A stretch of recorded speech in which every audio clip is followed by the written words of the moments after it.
Bonjour et bienvenue sur KTV, sur tous nos réseaux pour ce temps de parole consacré à la culture, consacré au cinéma. Je reçois deux personnes ce matin, le réalisateur et la productrice Carole Lambert, la productrice. Bonjour. Bonjour. Comment ça va? Très bien. Et le réalisateur Manuel Chapira, bonjour. Bonjour. Comment ça va? Très bien, merci. Eh ben, comme on dit chez nous, caribou, hein. Caribou. Bienvenue. Alors on est là pour parler d'un film qui va se tourner bientôt à Mayotte, Le Destin de Mo. Alors Carole, parlez-nous de cette histoire. Pourquoi d'avoir choisi ce livre qui va être adapté au cinéma? Expliquez-nous un peu toute la genèse de ça. En fait, on a découvert le roman ensemble et c'est vrai que on a découvert à travers le roman un pays qu'on ne connaissait pas du tout et on ignorait même à l'époque où était Mayotte, je l'avoue. Donc on a vraiment eu envie de découvrir, on est venu très vite parce qu'on a eu envie d'adapter le livre et on a eu envie de découvrir Mayotte pour voir à quoi ça ressemblait visuellement et quand on a découvert à quel point cette île était cinématographique, on a eu envie d'adapter le roman au cinéma. Vous, Manuel, vous avez un regard, évidemment, vous avez déjà tourné des films, des courts-métrages, vous avez cet œil du réalisateur. Quelle est la chose qui vous avait marqué le plus quand vous êtes arrivé à Mayotte? Ce qui m'a marqué, c'est évidemment la beauté des paysages, mais il y a vraiment toujours, sur un projet comme ça, qui va prendre énormément de temps, il y a la partie, on va dire, esthétique, et puis il y a aussi vraiment l'étonnement. Quand j'avais lu le roman, après, sur place, j'ai aussi découvert énormément de choses qui sont... qu'on ne peut voir que sur place, qu'on peut voir qu'avec des images, mais c'est aussi de se rendre compte qu'il y a un territoire français qui est aussi peu connu. Moi, je ne le connaissais pas et tous les gens autour de moi ne le connaissaient pas non plus. Donc je me suis dit, en fait, voilà, rien que pour ça, déjà, il faut venir et il faut faire un film ici. Voilà. Et en deux mots, le pitch de l'histoire? C'est un petit peu les tribulations, les aventures d'un gamin qui va grandir... dans une bande de gamins, mais voilà, il y a un côté assez enfantin, voilà, beaucoup d'espoir, beaucoup de lumière, comme il y a dans cette île. Voilà. Alors, il faut dire que le livre Tropique de la violence est un livre qui avait été écrit et dont l'histoire se passe à Mayotte, beaucoup de violence. Carole, l'adaptation de ce livre, comment vous avez adapté? Est-ce que vous avez un peu réduit la violence qu'il y a dans le livre? C'est vraiment là l'adaptation de Tropique de la violence pour le faire Le Destin de Mo, c'est vraiment on est parti du roman, mais c'est vraiment une très libre adaptation. C'est toujours, de toute façon, il y a toujours un gros travail d'adaptation, de passer de la littérature au cinéma.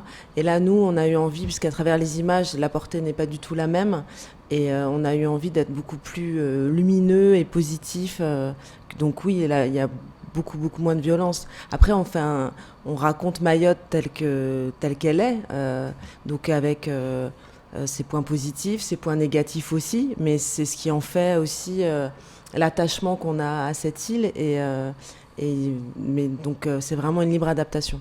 Et alors après, il y a les fameux repérages, comme on dit, il y a les fameux castings, les fameux recherches de comédiens. Comment ça s'est passé? Disons que la particularité de Mayotte, mais ce ne sera pas le cas dans le futur, c'est que c'est le premier film de cinéma, donc pour l'instant il n'y a aucune structure sur place, ce qui existe dans tous les autres territoires français.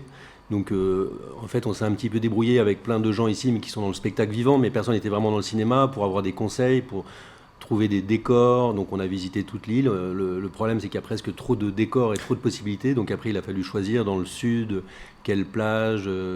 quelle forêt, quelle habitation, voilà. Et puis pour les comédiens, c'est pareil, en fait, on s'est aperçu, parce qu'il y a beaucoup d'options théâtre à Mayotte, et ça fonctionne vraiment, en fait, qu'il y a une vraie culture du théâtre, oui. Et donc en fait, on a énormément de gamins qui ont cette culture du jeu, et c'est presque une évidence pour eux. Donc en tout cas, on a beaucoup de chance.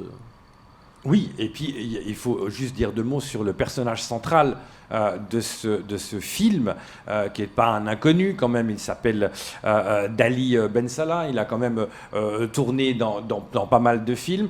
C'était une évidence d'avoir ce comédien-là pour ce film? Alors, Dali Ben Salah, oui, qui effectivement a tourné là, dans le dernier James Bond. En tout cas, lui, ça l'a vraiment intéressé aussi. De toute façon, c'est un échange forcément.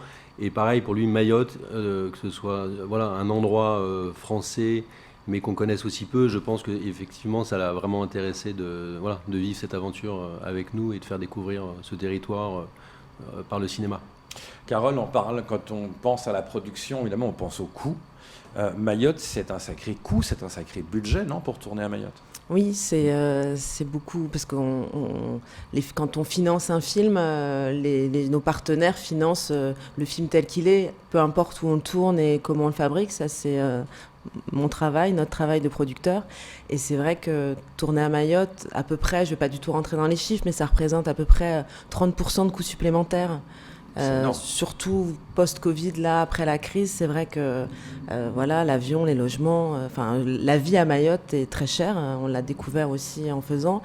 Mais pour nous, c'est vrai que même avec toutes ces barrières-là, entre guillemets, parce que voilà, c'est aussi, ça rentre en jeu évidemment.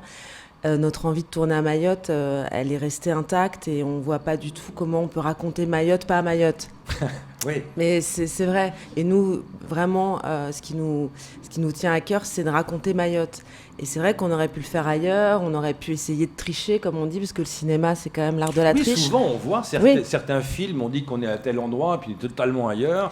On aurait pu faire pareil. Mais Mayotte, ça ressemble à aucun endroit qu'on connaisse, vraiment. Et puis, juste pour rebondir par rapport au casting, on travaille avec une directrice de casting qui s'appelle Elsa Pharaon, qui fait du casting d'enfants depuis 25 ans. C'est vraiment une des références en France sur le casting. Elle n'a jamais vu une énergie comme ça chez les enfants qu'elle a castés à Mayotte. Ah ouais. L'intensité, elle rencontre vraiment des talents nés.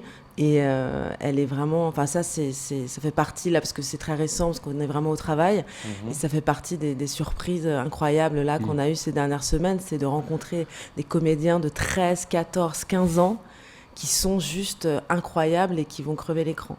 Manuel, comment on dirige des gamins justement? J'allais dire, on les dirige pas. Non, on les aime, on les choisit, on les regarde et on travaille ensemble, mais en tout cas on les dirige pas. Non, je voudrais dire juste aussi sur un projet cinéma ici, je sais qu'il y a eu beaucoup de reportages, un peu toujours les mêmes, qui font qu'on a toujours la même image de Mayotte. Évidemment, le film, on pourrait se demander qu'est-ce que ça va être, et ça va être justement beaucoup d'attention sur cet endroit, beaucoup de temps passé, et à la fin, ça fait pas les mêmes images et ça raconte pas la même chose. C'est-à-dire qu'en fait, on prend le temps de faire un film. On prend le temps de raconter les nuances, de raconter la douceur, de raconter la complexité et aussi raconter l'absurdité de comment ça se fait qu'un territoire français, il y ait autant de choses qui soient différentes du reste de la France. Voilà. Mais pour ça, il faut du temps, pour pas être dans des résumés, et voilà. Nous, on passe du temps ici et on se sent un petit peu mahorais. Justement, ça c'est bien.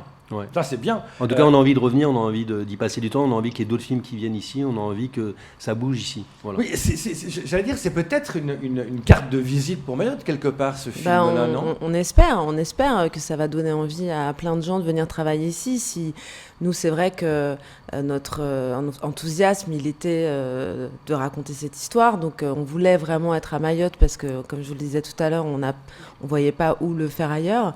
Et c'est vrai que si ça se passe bien, qu'on y arrive, parce que voilà, il y a encore beaucoup d'incertitudes devant nous. Là, c'est vrai qu'on paraît détendu, mais je vous cache pas qu'on l'est pas du tout. On tourne début octobre. La préparation d'un film, c'est très long.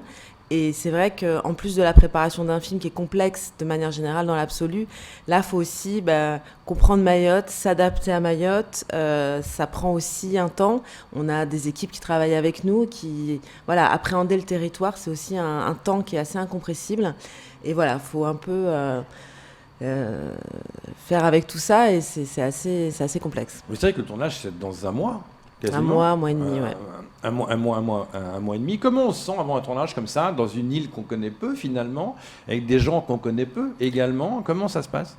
Alors, c'est une île évidemment que qu'on connaît peu, mais en fait, le cinéma, ça a cette particularité qu'en fait, on passe son temps du matin au soir à rencontrer des gens qui vont travailler sur le film, qui vont être des techniciens, qui vont jouer dedans, à parler avec tout le monde, à essayer de comprendre, à voir des décors. Donc en fait, on rencontre quand même énormément de gens. Ça fait quand même donc 3 ans, moi, que je travaille sur le projet. Donc, Mayotte, je commence à comprendre qu'il y a plein de choses que je ne connais pas. Déjà, je sais qu'il y a plein de choses mais je commence à sentir en tout cas l'énergie. Voilà. Et c'est ça qui est important quand on débute un tournage, c'est l'énergie et l'envie. Et l'envie, elle est intacte. C'est vrai que quand on parle cinéma, on voit que les acteurs devant la pellicule, on ne s'imagine pas toute l'armée qu'il y a derrière, entre tous les techniciens, tout ce monde-là qui grouille autour sur un plateau de cinéma, c'est énorme le nombre de gens qu'il y a. Est-ce que vous allez faire travailler les gens de Mayotte, vous arrivez avec votre équipe? La volonté, quand on s'est dit qu'on faisait un film ici, c'était évidemment de le faire avec les Mahorais. Donc dès le début, ça a été très clair qu'il fallait travailler avec le maximum de gens ici. Et on pourrait dire même pour des raisons économiques, plus on prend des gens sur place et moins il y a... Parce que voilà, les transports, c'est très compliqué aussi, de faire venir des gens de très loin avec du matériel de très loin. Donc on va essayer de prendre le maximum de personnes. Ça a commencé. Carole vous répondra plus précisément sur le nombre de techniciens. Et après, souvent, c'est des gens qui viennent peut-être du spectacle vivant, puisqu'il n'y a pas encore de cinéma ici. Donc l'idée aussi, c'est de former des gens qui font que demain, quand il y aura un autre tournage, ils seront déjà là pour accueillir les prochains, et les prochains ne seront pas obligés de recommencer tout ce travail qu'on a fait. Enfin, l'idée, c'est de faire quelque chose de pérenne. Combien de personnes ça représente ?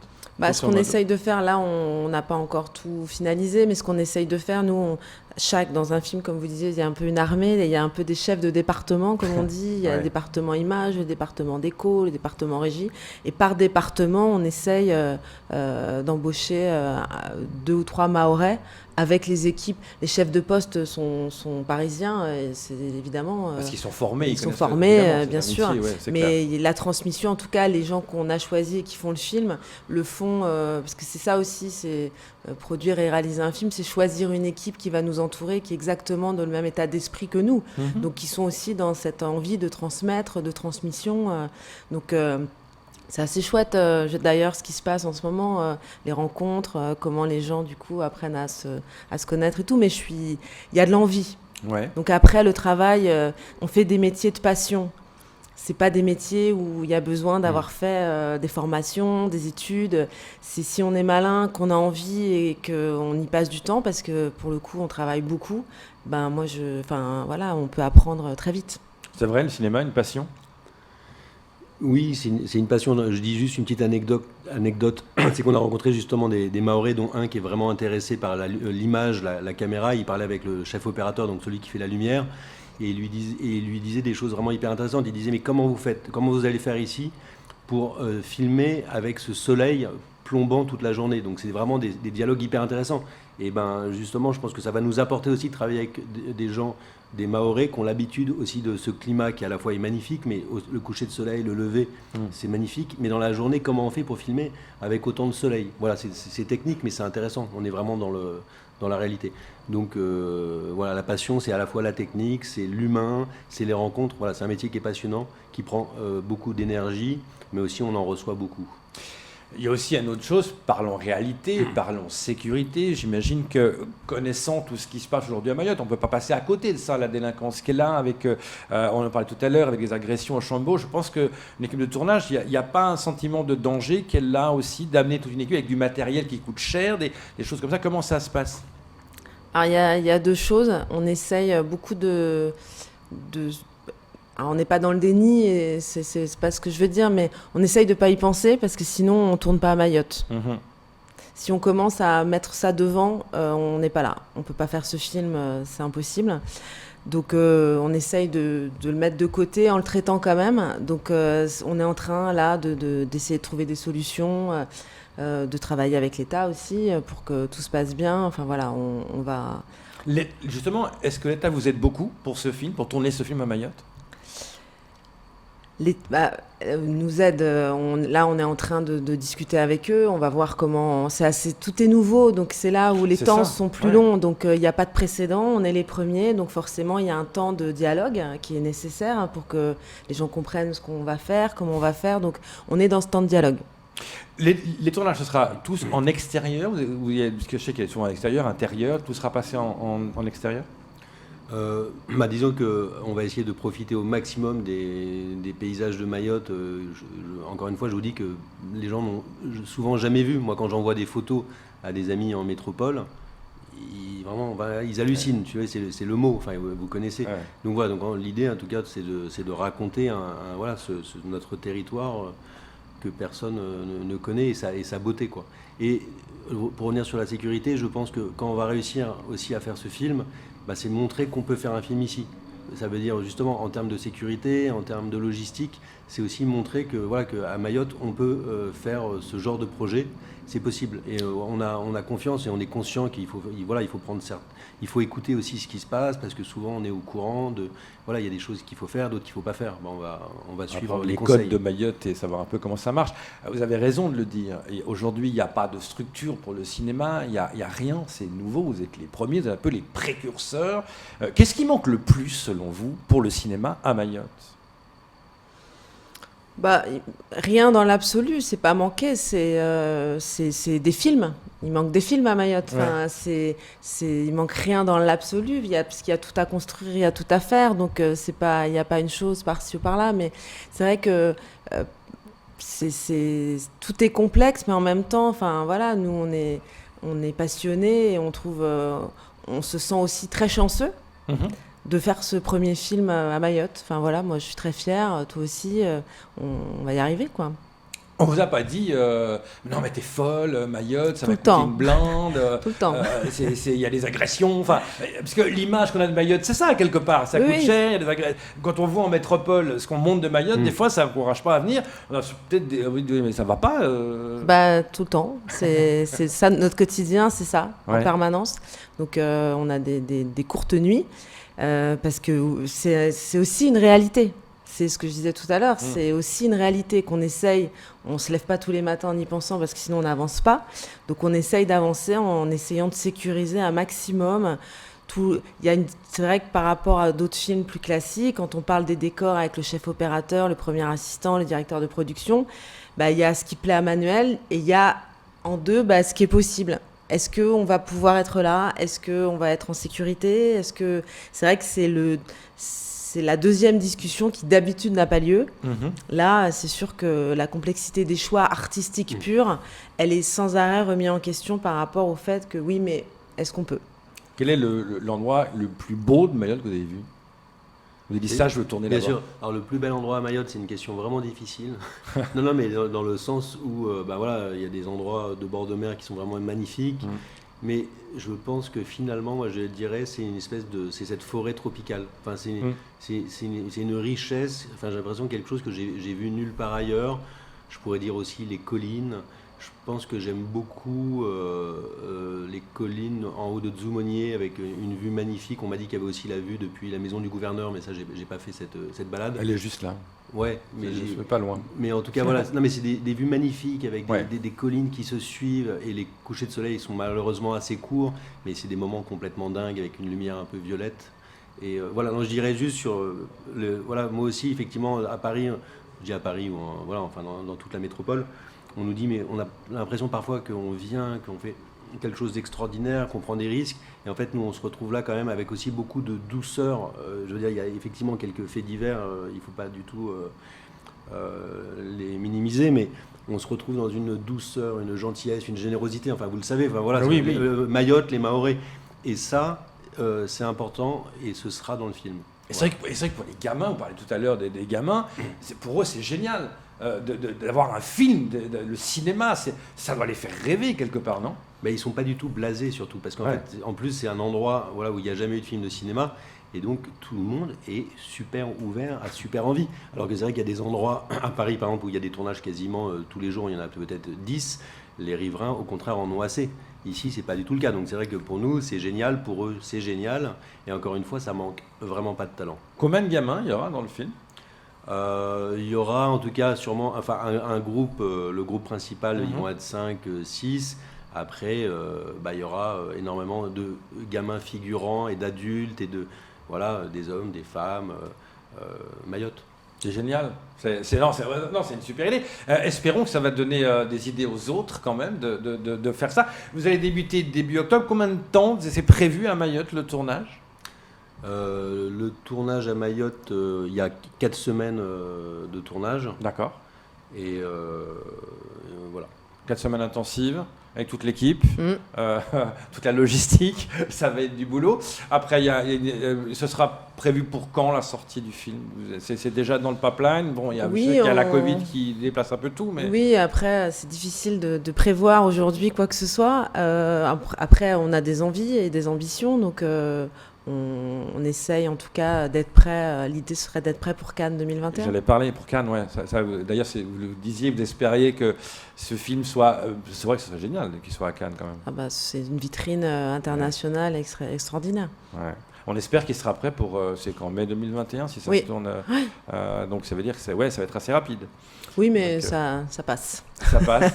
En tout cas, merci beaucoup d'être venu pour en parler. Merci à vous. Au plaisir de vous rencontrer sur le tournage pour voir un peu comment ça se passe. On va vous suivre, évidemment. Merci beaucoup d'être venu. Merci. Le cinéma à l'honneur, c'était ce premier temps de parole.